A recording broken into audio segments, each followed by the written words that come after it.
Good morning. Good morning. I want to talk about a video that I didn't watch the whole video yet, but I just looked at the topic and it's from the Real Red Witch. I think this is the first time I'm making content that's like kind of directly referring to her, but definitely have mentioned her by name before. I just think she's like a really good person for black girls to watch. I feel like her experience is like genuinely a pretty black woman experience, and she is like a full grown woman, very pretty, and she's speaking from a genuine place. What she's saying makes sense. Okay. I think her channel, along with like the brown skin exotical channel, really, if young girls who, especially young black girls who aspire to be women, listen to content like this, you will go so far in the world. Really, like, there won't be anyone who could stop you. Anyway, so she's talking about, well, I didn't watch the video yet, but from what she said so far, it's like family is not first, I am. And I completely agree with this. I think a lot of people are, okay, there's Precious, right? It's that movie with Monique.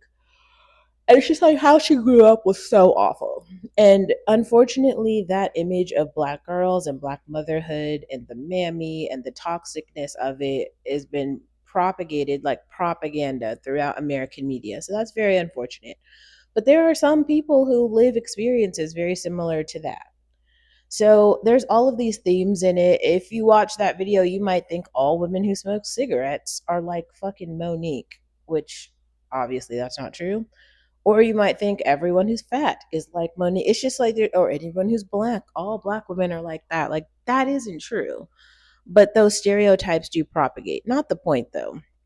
Also, the horrendousness of the Precious experience are so awful that it's like statistically impossible for like that many people to have experiences that bad. Like, that's why they made a movie about it, because it was like everything went wrong. And also, like, that sort of shit could only happen in like America. Like, you have to have a broken social service system for the movie to work. The whole point is like the social service system is trash, and they still didn't help the kid even though she's like struggling. But to even to go back to that story, just really think about this for a second. There are people all over the world. Like, I saw this TV show over the summer, and I'm going to try to actually find it because it was really really good, but it was like about this girl who runs away when she was like 15 or something, and she just is out in Latin America taking care of herself at 15. I mean, she started as like a housemaid, but she ends up getting an apartment. If you work, you can provide for yourself. That's, I don't know another way to say it. Like, that's how the world works.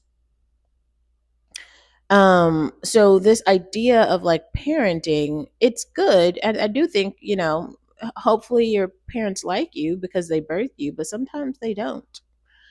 And if that's the case, it just, it is what it is. Once you turn 18, you really are an adult, and it really is time for you to like go out into the world and provide for yourself, make a life for yourself. It just is. You have to put yourself first, despite what your parents did. So, some of the parts where people are saying, and I hear a lot of men saying this, if you don't have a good relationship with your family, I don't want her. She's broken. She's traumatized. People are using these therapy points when they're not therapied. Any therapist will tell you that if you have a toxic parent, you should stay away from them. Yeah.